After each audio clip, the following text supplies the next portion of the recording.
నమో భగవతే వాసుదేవాయ. మోహనవాణి తెలుగు పోడ్కాస్ట్ శ్రోతలకు నమస్కారం. ఉపాధ్యాయుల తెలుగు వచన శ్రీరామచరిత మానస నవాహ్నిక పారాయణము.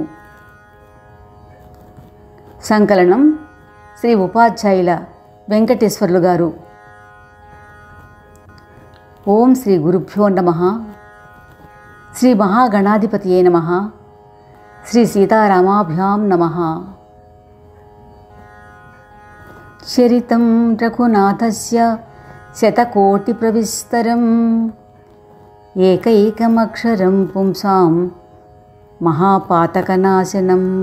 శ్రీరామ లక్ష్మణులు పంపా సరస్సు దాటి ఋష్యమూక పర్వత సమీపం చేరారు.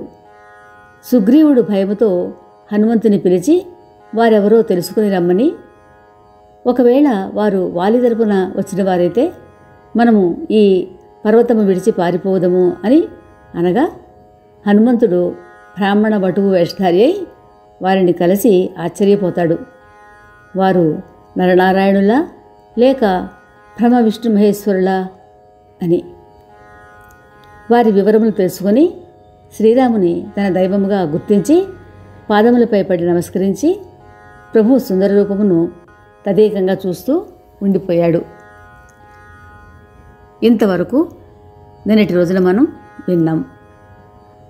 ఇక ఈరోజు హనుమంతుడు చివరికి ఎలాగో ధైర్యం తెచ్చుకొని, స్వామి, నేను మిమ్ముల ప్రశ్నించుట సహజమే. అనేక సంవత్సరముల పిమ్మట నేను మిమ్ములను చూసి తిని, అది కూడా ఈ తాపస్వేషముతో. నాది వానర బుద్ధి ఒకటి చేత గుర్తించలేకపోయాను. కానీ దీనబంధు, మీరు నన్ను మరిచిపోయారా? సర్వేశ్వర, జీవుడు మీ మాయామోహితుడు. మీ కృప వల్లనే అతనికి ముక్తి లభిస్తుంది. కానీ ప్రభు రఘురామ, మీపై ప్రమాణము చేసి చెప్తూ ఉన్నాను. నాకు ఏ సాధన భజన తెలియదు. సేవకుడు యజమాని ఆధారముతో, బిడ్డ తల్లిపై ఆధారముతో నిశ్చింతగా ఉంటారు. స్వామి, దాసుని పాలనా పోషణ చూడవలే అని చెప్పి మహా ఆతురతతో ప్రేమపూరిత హృదయముతో ప్రభు చరణములపై వ్రాలి తన నిజస్వరూపమును వెల్లడించాడు. రాఘవుడు అతనిని లేవనెత్తి హృదయమునకు హత్తుకున్నాడు. ఇలా అంటున్నాడు: ఓ కపిసత్తమా, ఇదిగో విను. మనసులో గ్లాని చెందకు. నీవు నాకు లక్ష్మణుని కన్నా అధిక ప్రేమపాత్రుడవు. నన్ను అందరూ సమవర్తి అంటారు. హనుమా, అనన్య శరణాగతులను ఎవరో తెలియనా? ఈ జడచేతన జగమంతా స్వామి దివ్యస్వరూపమే అని, నేనా భగవంతుని దాసుడను అను దృఢ విశ్వాసము కలిగి ఎన్నడూ చలించనివాడు. అప్పుడు పవనకుమారుడు ప్రభుతోటి ఇలా అన్నాడు: స్వామి, ఈ కొండపై వానరరాజు సుగ్రీవుడు ఉన్నాడు. అతడు మీ దాసుడే. మీరు ఆయనతో మైత్రి నరిపి అతని దైన్యము పోగొట్టి నిర్భయుడిని చేయండి. అతడు సీతను వెతికిస్తాడు. అన్ని విషయములు పూర్తిగా వారికి తెలియపరిచి రామలక్ష్మణులను తన భుజస్కంధములపైకి ఎక్కించుకొని సుగ్రీవుడు ఉన్న చోటకు తీసుకుని వచ్చాడు. శ్రీరామచంద్రమూర్తిని చూసి సుగ్రీవుడు తన జన్మ ధన్యమైందని భావించాడు. శ్రీరాముని చరణములకు వందనము చేసి సుగ్రీవుడు మనసులో, ఓ దైవమా, మీరు నాతో చెలిమి చేదురా అని అనుకున్నాడు. హనుమంతుడు ఉభయుల పరిస్థితులను ఒకరికొకరికి తెలియపరిచాడు. వారు ఉభయులు అగ్నిసాక్షిగా మైత్రీ బంధముతో పరస్పర ప్రేమ దృఢతరము చేశాడు. అగ్నిసాక్షిగా వారి స్నేహము దృఢతరమయ్యింది. లేస మాత్రము భేదము లేకుండా వారు ఉభయులు హృదయపూర్వకముగా పరమమిత్రులయ్యారు. లక్ష్మణుడు శ్రీరామచరిత్ర చెప్పగా విని సుగ్రీవుడు కనుల నీరు నింపుకున్నాడు. స్వామి, మిథిలాకుమారి జానకి తప్పక దొరుకుతుంది. ఆకాశ మార్గమున విమానముపై విలపించుతూ వెళుతున్న సీతను నేను చూశాను. ఆమె హా రామా అంటూ ఎలుగెత్తి ఏడుస్తూ ఒక వస్త్రపు మూటను అక్కడ జారబిడిచింది అని చెప్పాడు. రాఘవుడు ఆ మూటను తెమ్మని చెప్పగా సుగ్రీవుడు దాన్ని తెప్పించి ఇచ్చాడు. శ్రీరాముడు దానిని హృదయమునకు హత్తుకొని ఎంతోసేపు దుఃఖించాడు. సుగ్రీవుడు జానకి వెంటనే లభించినట్లుగా నేను అన్ని ప్రయత్నములు చేస్తాను అని చెప్పాడు. కృపానిధి శ్రీరాముడు మిత్రుడు సుగ్రీవుడు చెప్పిన దానికి ఎంతో హర్షించాడు. సుగ్రీవా, మరి నీవు ఎందుకు ఈ అరణ్యంలో నివసిస్తున్నావో చెప్పు అన్నాడు. శ్రీరామ, నేను వాలి అన్నదమ్ములము. మా మధ్య పరస్పర ప్రేమానురాగములు ఉన్నాయి. ఒకనాడు దానవుడి పుత్రుడు మాయావి అర్ధరాత్రి వేళ మా నగర కోట గుమ్మము వద్దకు వచ్చి మమ్ములను యుద్ధములకు పిలుస్తూ భయంకర గర్జన చేయసాగాడు. వాలి సహించలేక అతనిని వెంబడించి యుద్ధమునకు వెళ్ళుచు ఒక గుహ వద్ద నా కొరకు ఒక పక్షము రోజుల వరకు నిరీక్షించుచు ఇక్కడే ఉండుము, అప్పటికీ నేను రాకపోయినట్లయితే నేను మరణించినట్లుగా భావించుము అన్నాడు నాతో. నేను మా అన్న కొరకు 1 మాసము రోజులు అక్కడే ఉండి నిరీక్షించాను. అప్పుడు ఆ గుహ నుంచి రక్త ప్రవాహము వచ్చింది. నేను అప్పుడు వాలి సంహరించబడ్డాడని తలిచాను. ఆ గుహద్వారమునకు అడ్డముగా ఒక పెద్ద బండరాయిని పెట్టి నేను పారిపోయి వచ్చాను. నగరము రాజు లేకుండా ఉండకూడదని మంత్రులు నన్ను బలవంతముగా రాజును చేశారు. కానీ వాలి ఆ మాయావిని సంహరించి ఇంటికి వచ్చి జరిగిన విషయమును తప్పుగా తలచి నన్ను శత్రువుగా చూసి నా స్త్రీ సహితముగా వశము చేసుకొని నన్ను తరమగా అన్ని దేశములు తిరిగి ఈ పర్వతముపైకి అతనికి కలిగిన శాప కారణముగా వాలి ఇక్కడకు రాడని తెలిసి భయముగా ఇక్కడనే ఉన్నాను అని చెప్పగా శ్రీరాముడు ఈ విధంగా అన్నాడు.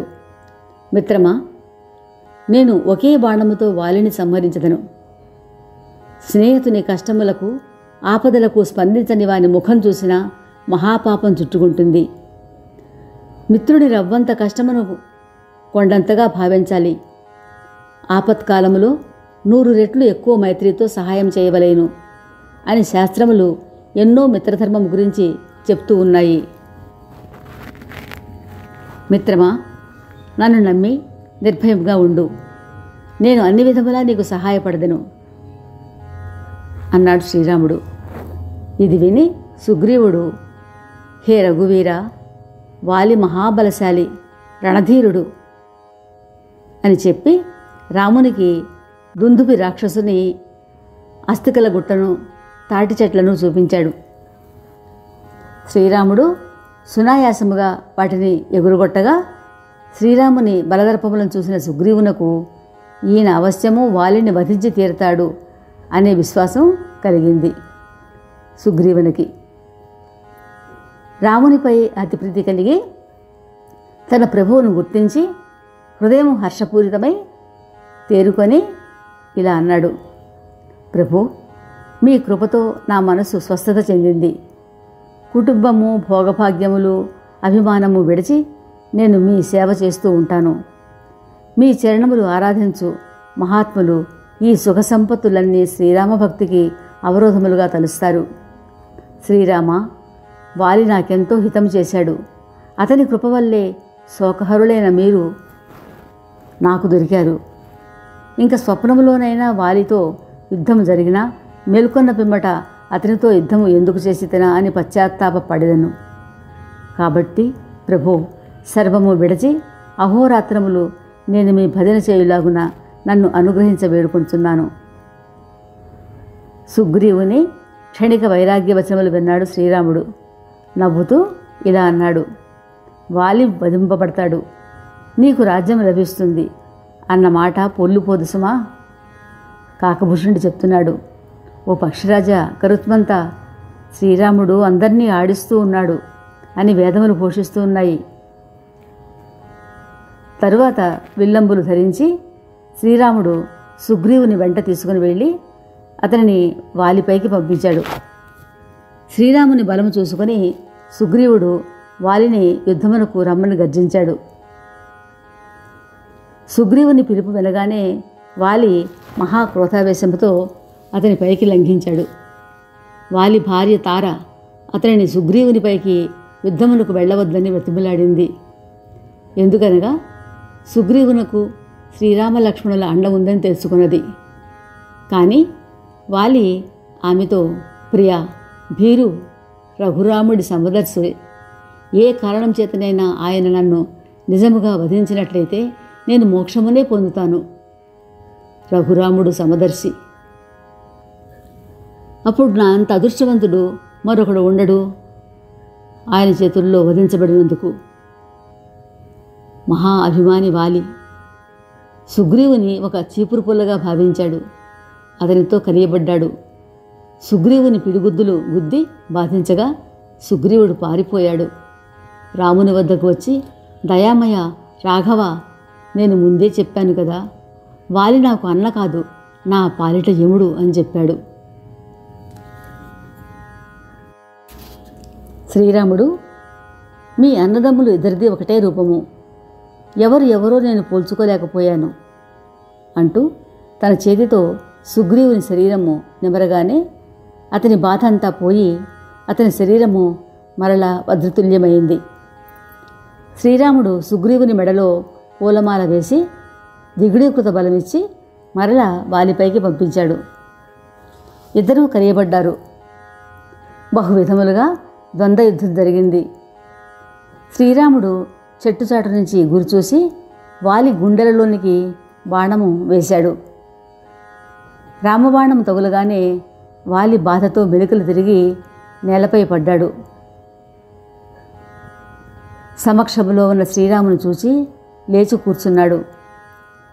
శ్యామ శరీరము, శిరస్సుపై జటాజూటము, అరుణ నేత్రములతో ధనుస్సు నెక్కుపెట్టి చేతితో బాణము పట్టుకుని ఉన్న భగవంతుని చూసి ప్రభువును గుర్తించి తన జన్మ ధన్యమైందని భావించాడు.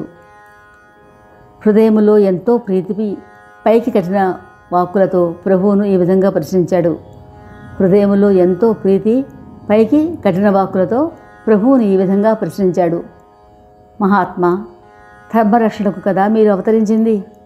అటువంటప్పుడు వేటగాని వలె మాటు వేసి చెట్టుచాటు నుంచి నన్నెందుకు వధించారు? నేను మీకు పగ సుగ్రీవుడు చుట్టమా, లేదా ఏ అపరాధం చేత మీరు నన్ను వధించారు? శ్రీరాముడు ఇలా అన్నాడు. ఓరి మూర్ఖుడా, సోదరుని భార్య, పుత్రుని భార్య, సోదరి, కన్య ఈ నలుగురు సమానమే. నీ భార్య ఎంత చెప్పినా నీవు వినలేదు. సుగ్రీవుడు నా భుజాశ్రితుడని తెలిసి కూడా అతనిని వధించవలేనని తలంచావు. అంత వాలి, శ్రీరామ, ప్రభువు వద్ద నా చాతుర్యము చెల్లుబాటు కాదు. ప్రభో, అంత్యకాలంలో మీ శరణ్యము లభించిన నేనింకా పాపినేనా అనగా శ్రీరాముడు స్వహస్తముతో అతని శిరస్సును స్పృశించాడు. ప్రాణములు నిలుపుకొమ్మన్నాడు.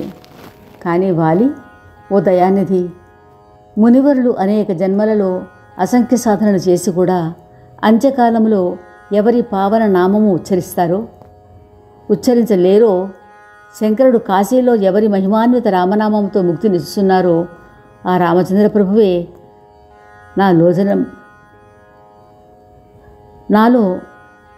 నాకు ఎదుట సాక్షాత్కరించి ఉన్నాడు. దేవా, ఇటువంటి సంయోగము మరలా నాకు లభించునా? ఓ దయానిధి, మునివరులు అనేక జన్మలలో అసంఖ్య సాధనలు చేసి కూడా అంత్యకాలంలో ఎవరి పావన నామము ఉచ్చరించలేరో, శంకరుడు కాశీలో ఎవరి మహిమాన్విత రామనామంతో ముక్తినిస్తున్నారో ఆ రామచంద్ర ప్రభువే నా ఎదుట సాక్షాత్కరించి ఉన్నాడు కదా. దేవా, ఇట్టి సంయోగము మరలా నాకు లభిస్తుందా? నేను విద్యాభిమానినని భావించి ప్రాణములు నిలుపుకొనమనుచున్నారు. మీరు నన్ను దయాదృష్టితో చూసి నేను ఏ యోనిలో జన్మించినా నాకు మీ చరణములయందు అఖండ భక్తి కలుగులాగున వరమిప్పించండి. ఓ శుభదాయక ప్రభు, ఈ నా పుత్రుడు అంగదుడు నాతో సమమైన బలపరాక్రమ వినయములు కలవాడు.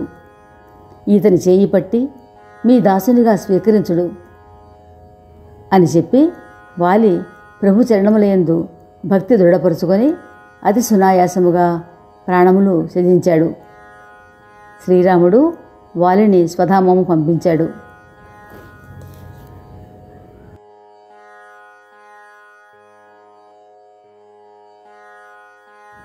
తార వాలి భార్య. అస్తవ్యస్త శరీరంతో అత్యంత ఆర్తితో ఉండుట గమనించాడు శ్రీరాముడు. ఆమెకు జ్ఞానబోధ చేశాడు. ఆమెకు జ్ఞానోదయం అయింది. భగవానుని చరణములపై పడి శ్రీరాముని యందు నిత్యభక్తిని వరముగా కోరుకుంది. తరువాత శ్రీరామాజ్ఞతో సుగ్రీవుడు వాలి దహన సంస్కారాది కర్మలను పూర్తి చేశాడు.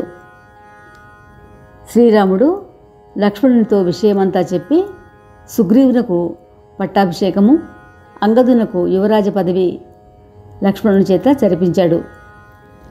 శివుడు చెప్తూ ఉన్నాడు, ఉమా, శ్రీరాముడు అందరినీ ఆటగాడి చేతితో బొమ్మలను ఆడించేటట్లుగా ఆడిస్తూ ఉన్నాడు. పార్వతి, గురువు, మాతాపితలు, బంధుమిత్రులు, దేవ మానవులు, మునులు అందరిది ఒకే రీతి. అందరూ తమ స్వార్థము కొరకే ప్రేమిస్తూ ఉంటారు. రాముని స్వభావము అతి కోమలము. ఈ జగతిలో రాముని వంటి కరుణామయులు ఇంకెవరూ లేరు. ఇది తెలిసి కూడా ఇట్టి ప్రభువును విడనాడువారు విషజ్వాలములో ఎందుకు చిక్కుకొనరు?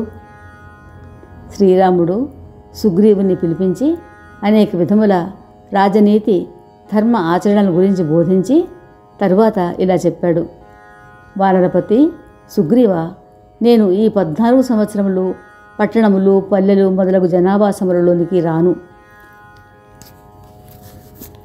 ఇప్పుడు గ్రీష్మము గతించి వర్ష ఋతువు వచ్చింది కనుక మేము ఈ వర్ష ఋతువు గడుచు వరకు సమీపంలోని పర్వత గుహలో ఉంటాము.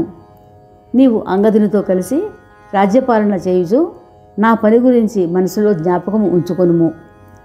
సుగ్రీవుడు నగరం చేరాడు. రామలక్ష్మణులు ప్రవర్షణగిరిపై వాసం చేస్తూ ఉన్నారు. కృపానిధి రాఘవుడు అక్కడ నివసించున్నాడని ముందే తెలుసుకున్న దేవతలు ఆ పర్వత గుహను పరమ రమణీయంగా తయారు చేసి ఉంచారు. దేవతలు, సిద్ధులు, మునులు, పశుపక్ష్యాదులు తుమ్మెదల రూపంతో ప్రభువుని సేవిస్తూ ఉన్నారు. వనము శుభప్రదమైనది. అక్కడ ఉన్న ఒక విశాల స్ఫటిక శిలపై సోదరులిద్దరూ సుఖాసీనులై విరాజిల్లుతూ ఉన్నారు. శ్రీరామచంద్రుడు తమ్ముడు లక్ష్మణునితో భక్తి, జ్ఞాన, వైరాగ్యముల గురించి, రాజనీతి గురించి ఎన్నో చక్కని గాథలు చెప్తూ ఉన్నాడు. వర్షాకాలంలో ఆకాశమున మేఘములు కమ్మి పెళపెళార్పాటములతో ఉరుముతూ ఉన్నటువంటి దృశ్యము ఎంతో మనోహరముగా ఉంది. అది చూసి రాముడు లక్ష్మణునితో, లక్ష్మణ, అటు చూడు. విష్ణు భక్తుని చూసి వైరాగ్యానురక్తుడైన గృహస్థు ఆనందించినట్లుగా ఆ మేఘములను చూసి ఆనందముతో ఆ మయూర బృందములు ఏ విధముగా నృత్యం చేసినవో, కానీ నాకు ఆ మేఘముల పెళపెళ అనే ఉరుములు వినగా నా ప్రేయసి సీత నా పక్కన లేకపోవడం చేత భయం వేస్తూ ఉన్నది. ఈ విధంగా ఎన్నో ఉపమానములతోటి శ్రీరాముడు వర్ష శరదృతువులను వర్ణాలు చేస్తూ దినములు గడిచిపోగా, అయ్యో లక్ష్మణ, వర్ష ఋతువు గతించి నిర్మల శరదృతువు వచ్చినా సీత గురించి ఇంతవరకు ఏ వార్త తెలియలేదు కదా. ఆమె ఎక్కడ ఉన్నదో, ఏమైనదో, అసలు ఆమె గురించి వార్త తెలిసినచో క్షణములో కాలయమునైనా జయించి జానకిని తీసుకురాగలను. లక్ష్మణ, సుగ్రీవుడు రాజ్యము,